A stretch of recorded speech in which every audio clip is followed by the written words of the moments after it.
이제 이번 시간에는요, 이제 문화복지 정책 제2회차 시간이 되겠습니다. 먼저 문화복지 정책의 발달 시기를 갖다가 알아보도록 하겠습니다. 자, 사회적 변화나 문화복지 또는 문화정책, 사회복지 변화, 또 문화복지 정책을 담당하는 행정부의 변화 속에서 역대 문화 정책에 대해서 우리가 전 시간에 알아보았잖아요. 그래서 이번 시간에는 그 설명한 많은 것들이 있는데요. 마찬가지로 문화 정책의 발달 시기에 따라서 문화 정책을 알아봤고 이번에 문화복지 정책의 발달 시기 구분을 알아보도록 할 것입니다. 문화복지 정책은요. 문화복지 정책이 문화 정책과 별도로 존재하는 것은 아닙니다. 즉, 문화복지는 문화 정책의 문화의 하위 개념이 문화복지잖아요. 그래서 문화에 따라서 문화 정책이 같이 존재해 왔다는 것입니다.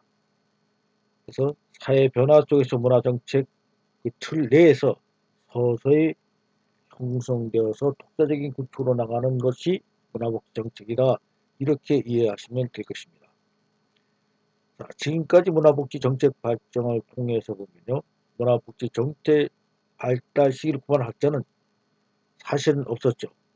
어떻게 구분을 잘 하지 못했는데 박광무가 정책 및 지시라는 그 포럼에서 문화복지 핵심 정책을 분류한 정도밖에 없어요. 따라서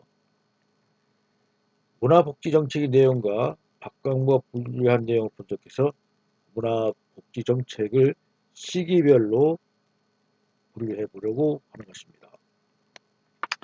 먼저 문화복지 정책은 발달 시기를요. 문화복지 개념 태동기, 그리고 문화복지 정책 도입기, 그리고 문화복지 정책 실행기 이렇게 세 단계로 해서 구분할 수 있을 것입니다.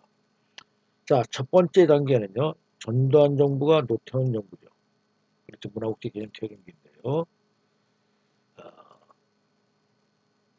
전두환 정부는요. 1981년부터 1988년까지입니다. 이때는 80년대 새 문화 정책을 발표했었죠. 그래서 1983년 제6차 경제사회발전 5개년 계획을 수립했고요. 이것이 문화복지 개념 태동기의 가장 중요한 것으로 아마 설명될 수가 있습니다. 즉 문화복지 개념이요. 노태 정부에는 문화발전 10개년 계획과 문화복지 국가를 기본 방향으로 설정했는데 물론 이때 문화복지를 기본 방향으로 설정했다고 하지만은 실제는 전두환 정부 시기부터 문화복지 개념이 형성되었음을 알 수가 있습니다. 자, 여기 세문화 정책을 갖다가 했다고 그러는데요.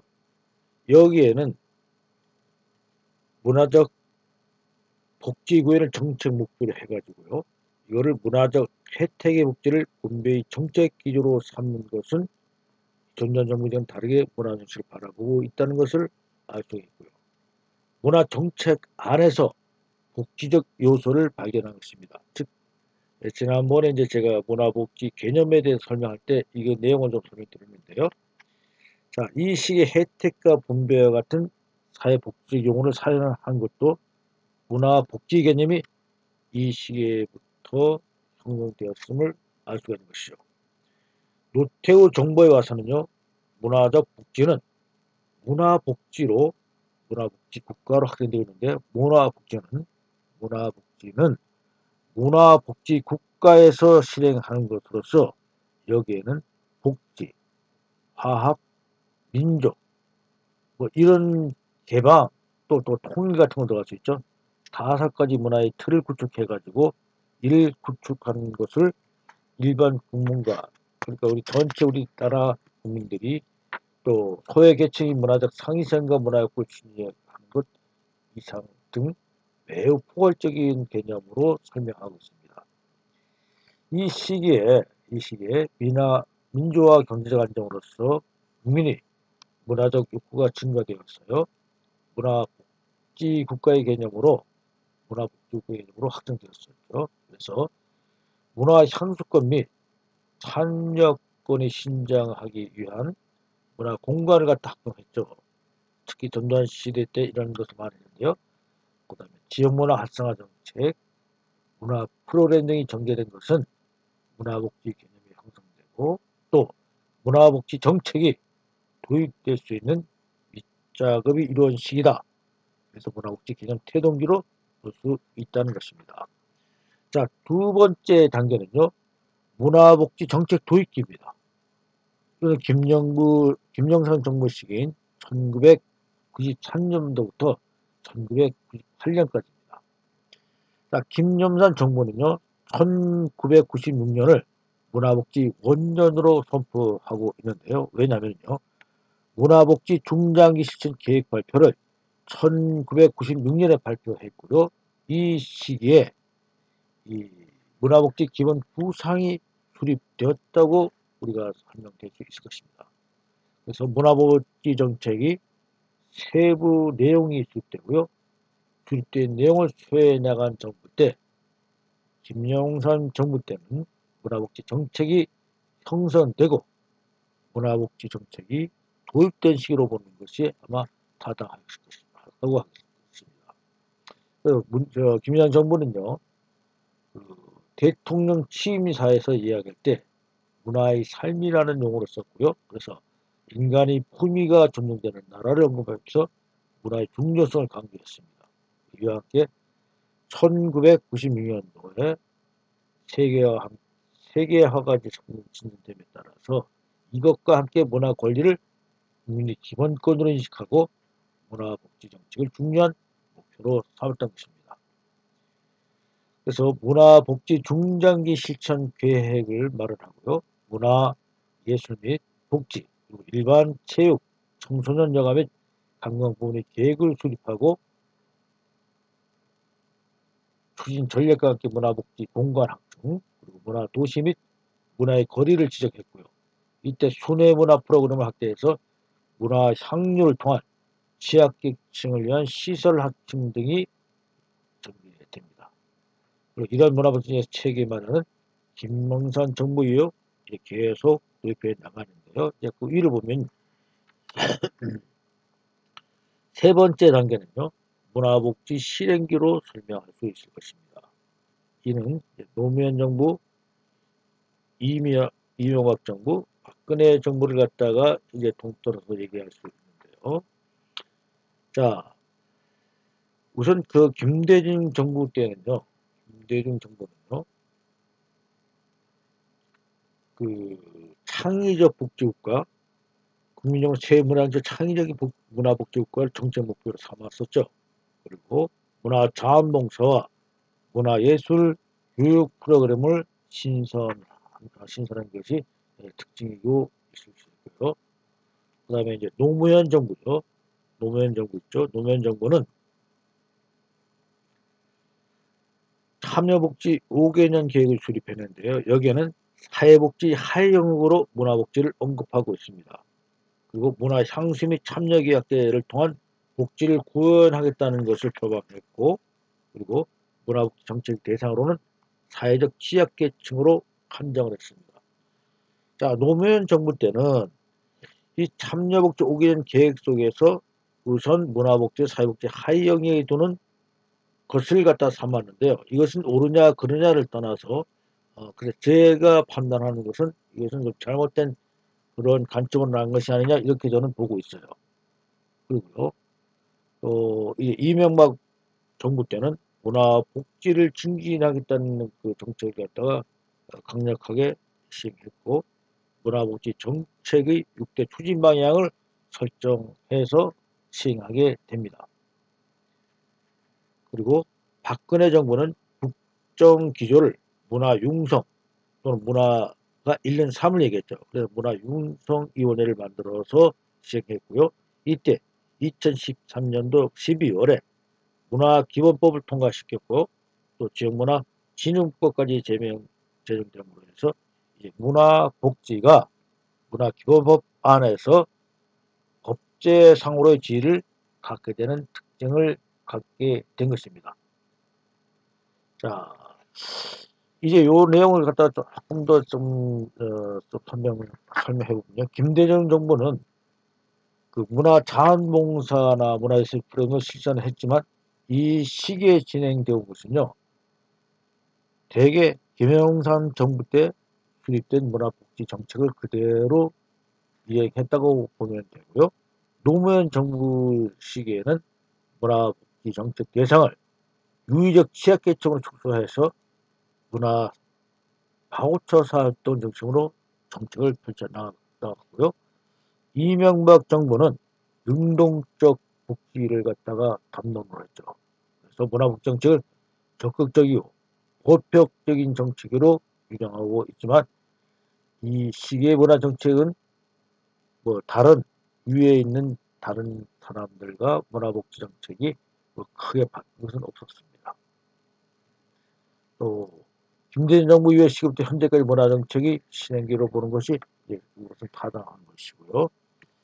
자, 다음은요. 복지 사회가 어떻게 변해왔는가를 갖다가 생각해 보도록 하겠습니다.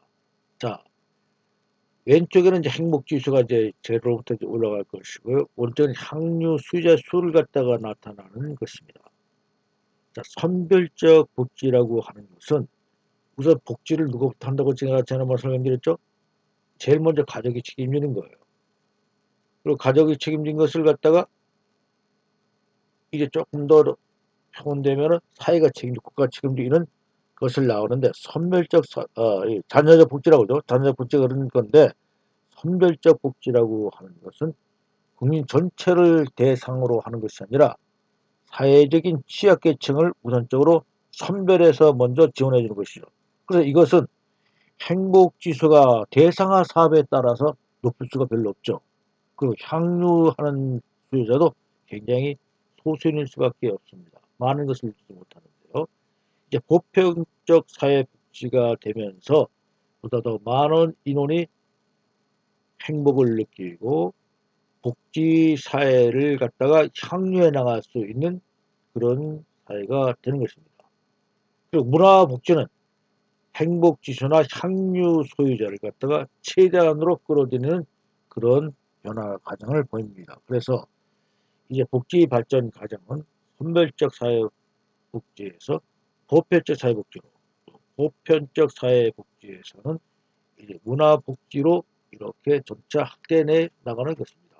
그래서 문화융성 시대를 갖다가 가진다는 것은 문화복지 시대를 여는 것과 별 다름이 없을 것입니다. 그래서 복지사는 이렇듯 차근차근 발전돼 나가는 과정임을 알 수가 있는 것입니다. 자, 다음은 문화복지 정책을 둘러싼 각종 그 쟁점에 대해서 알아보도록 하겠습니다. 자, 정책이라고 한다면요.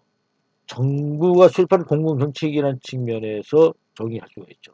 그래서 대체로 정책이라고 하는 것은요. 정부 또는 공공기관이 공적 목표를 달성하기 위해서 마련한 장기적인 행동 지침이라 할 수 있습니다. 그래서 이러한 정책은 통상 5가지 특징을 가집니다. 첫째가 당위성, 그리고 또 권력성, 미래지향성, 행동지향성, 양면성이 있는데요.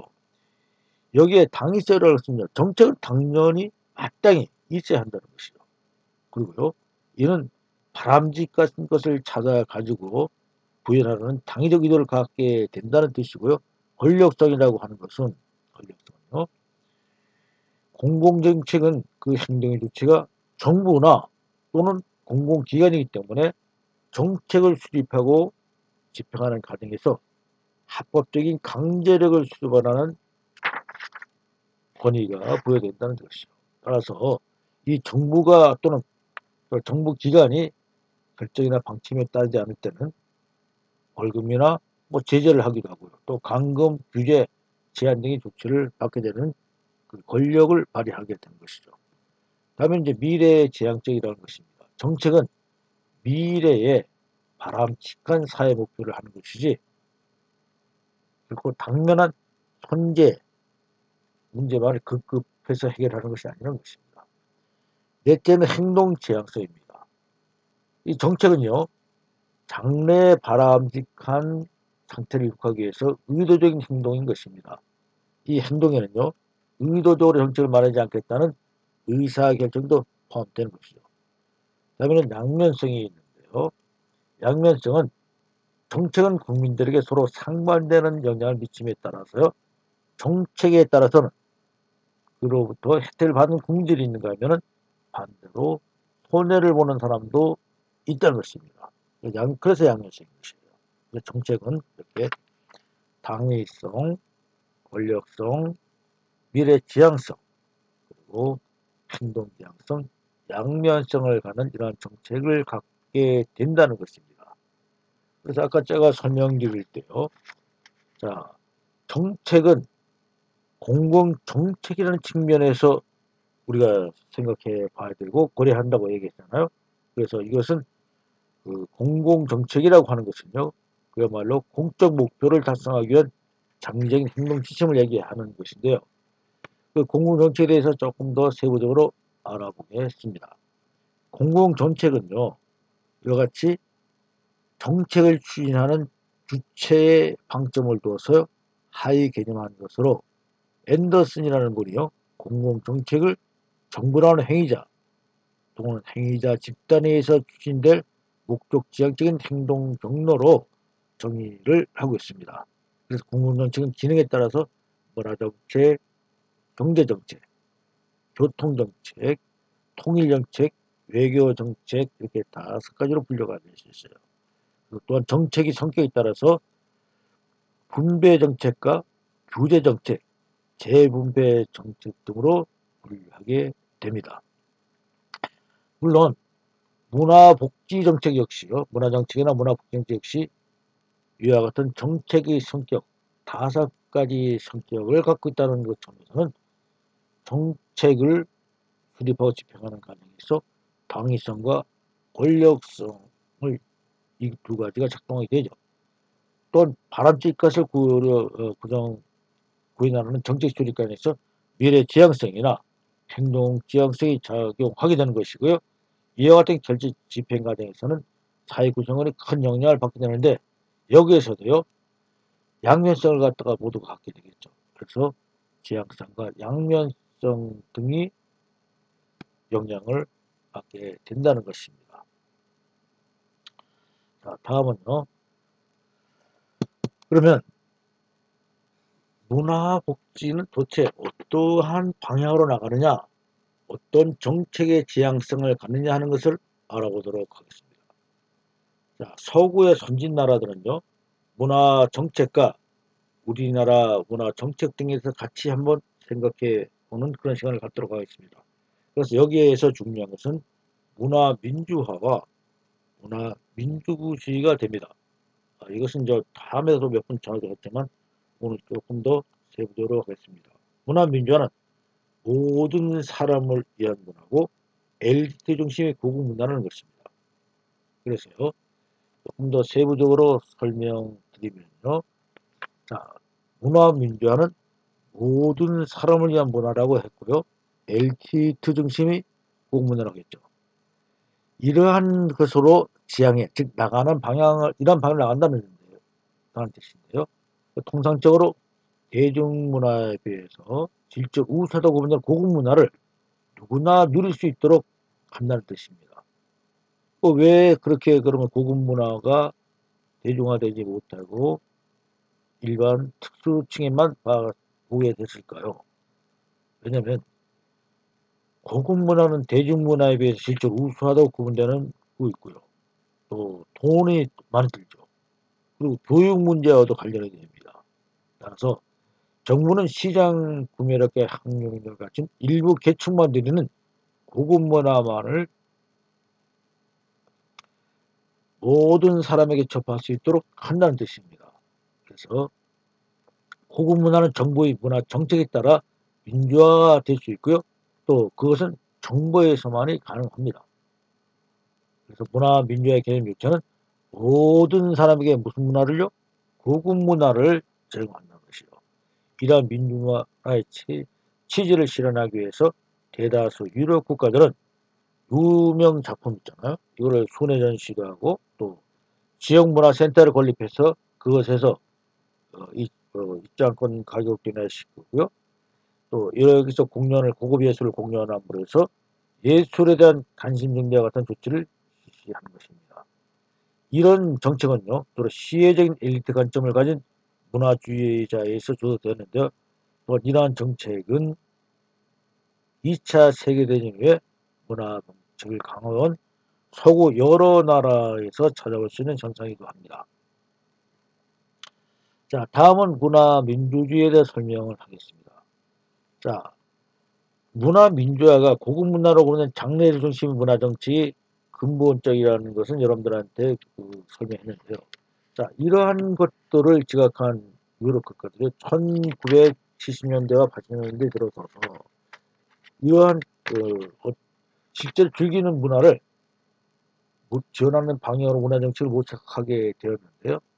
이런 과정 속에서 대중들이 창의성의 표현, 그리고 삶의 질과 관련된 문제들이 자기 결정권이 또는 지적적인 교육, 지역 사회개발, 범사회 의사결정에서 서로 의견을 나누고 참여할 수 있는 능력에 대한 정한 여건을 개선하는 방법으로 문화 민주주의 개념이 등장했습니다. 이는 즉 모든 사람에 의한 문화입니다. 모든 사람에 의한 문화를 가치를 담고 있죠. 이 개념은 문화예술을 문화예술은요 장르예술에만 가질 필요가 없다고 본 것입니다. 그래서 모든 사람이 창조적인 소양이 있고요. 또 일상생활에서 창조적인 생활을 할 수 있다고 보기 때문입니다. 따라서 문화복지에서 정책이 있는 장르예술뿐 아니라 대중예술, 실험적 예술, 지역예술, 아마추어 예술까지 확장하게 되는 것입니다. 그래서 시민들이 지역에서 주도적으로 문화예술 활동을 전개하는 정책이 필요하다고 인식되었기 때문에 문화민주화로 돌아간 것입니다.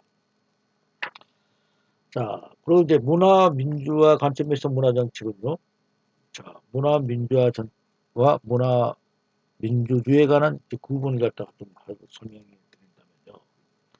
자, 우선 문화민주화는 문화가 단일성인 게 반해서 고급 예술을 다뤘다고 했잖아요. 그러나 문화민주주의는 문화의 다양성을 표방한 겁니다.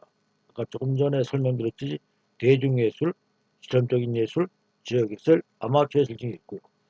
자, 제가 지난번에 보니까 뭐 아줌마 문화라는 그런 것들도 많이 이제 포함돼서 나오는데요. 이렇게 문화가 다양성이 된다는 차이점이 있습니다. 두 번째는요. 문화의 민주화는 기관 제도, 즉 국가에서 대개 시행한 겁니다.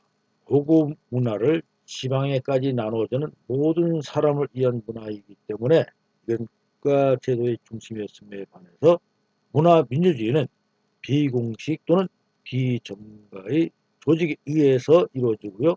또 문화 민주화는 기회의 기상화, 딱 역할이 제정해 있다면 문화 민주화는 역동적 활성화로 표현되어 있을 것이고요.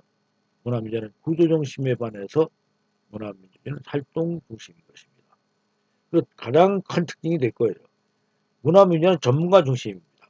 즉 프로가 이 일을 담당한다고 한다면은 문화 민주주의는 아마추어 중심이랑 크게 다를 것이다. 요즘 뭐 좀 동아리 같은 거 많이 활동하잖아요. 바로 이것은 아마추어들이 중심으로 활동할 수 있는 영역을 만들어 주었다고 하면 될 것입니다. 그리고 미학적인 질을 갖다가 공적인 목표로 본다면 사회적 동등성을 갖다가 선으로 보는 것이죠. 그리고 그 틀에는 문화민주주의가 보존과 전통이라면 문화민주주의는 변화가 또 개발 역동성의 바탕을 둔 것이라고 볼 수 있을 것입니다. 그리고 문화민주주의는 향상의 프로모션을 위주로 한다면 문화민주주의는 개별 활동이고요. 또 문화민주화가 생산모지라고 할 때는 문화민주주의는 가정을 중요시하는 것으로 생각하시면 되겠습니다. 자, 문화복지정책 양면성 있죠. 누구를 우선할 것인가? 전 국민이냐? 사회적 취약계층이냐? 또 사회적 계층은 문화 바우처가 활동이 되겠죠. 그래서 기초소득자, 사상이겠죠. 장애인, 아동, 청년, 노인, 재사, 복지냐 이런 등이 있는데요. 전 국민이냐 사회적 계층이냐 이런 것들에 대한 양면성을 생각해 볼 수 있는 것이고요. 어디를 그렇잖아. 농촌적이냐 어촌적이냐 또는 뭐 대도시적이냐 논어촌 지형과 대도시적 우선이라는 것을 우리가 양면성으로 구분해 볼 수 있을 것이고요. 자, 어떤 방식으로 할 것이냐. 서비스 이용자가 선택을 넓히고 자발적 노이즈로 활동할 수 있도록 여러 방식이 동원되겠죠. 어떻게 전달할 것이냐. 문화예술 전문기관의 산하 전문기관을 통해서 할 것이냐. 사회복지 전문기관을 통한 이런 발전으로 이룰 것이냐. 이런 것들이 되는 것이죠. 그래서 공공부문이 지역사회 자원을 개발하고요. 서비스를 제공하는 과정에서 문화정책 소리, 집행 등이 우월적 지위를 이용하여 민간기관을 대상으로 권한을 남용하거나 전횡을 벌일 경우 수평적 파트너십에 기반한 공공민간 부분 간 연계 구축이 어렵게 되기도 하는 것입니다. 자, 그럼 문화복지 실태와 성과를 볼 수 있도록 하겠습니다. 자, 문화복지 체계는요, 이렇게 된 겁니다. 실제 성과는요. 야, 이것은 이제 제가 이걸 만들어낸 건데, 문화복지 기본 구조는 삶의 질의 향상이라는 이런 목표를 두고요. 물질적 경제 욕구 충족과 문화복지 욕구 충족이 갑질돼서 이것이 전체적인 복지 체계죠. 그 한쪽에서는 사회복지, 한쪽에 문화복지를 통해서 우리 국민이 삶의 질을 향상시키는 데 목적이 있다 하는 그 내용을 설명드린 것입니다. 자, 다음은 문화복지에 대한 향후 전망입니다. 문화복지 정책에 대한 향후 전망인데요. 우선 법령 정비와 또 재정 확보죠. 그래서 1966년도에 한국문화정책의 문화복지 정책은요, 사회 정책인으로 그 정책을 높여가고 있는데요. 삶의 질을 구축하는 국민의 요구와 국민의 문화 수준이 국가 발전의 원동력이 될 것이라는 사회적 인식은 향후에도 문화정책이 일환 내지는 복지정책의 일환으로 문화복지정책은 지속적인 발전을 예측할 수가 있습니다. 자, 2013년도에 집권했던 박근혜 정부 역시 역대 정권의 문화정책 기조를 계속 발전하고 있죠. 앞서 제시한 문화정책을 대한 쟁점들 해소하기 노력했습니다. 자, 이와 같이요. 이제 문화복지 정책을 수행해서 문화복지 정책은 2% 이상이 지속적으로 유지될 경우요. 또 문화복지 정책 측면에서 커다란 전환점이 될 것으로 보여집니다. 그래서 지금까지 문화복지 정책에 대한 향후 전망까지를 알아보았습니다. 자, 다음 시간에 뵙도록 하겠습니다. 수고 많으셨습니다.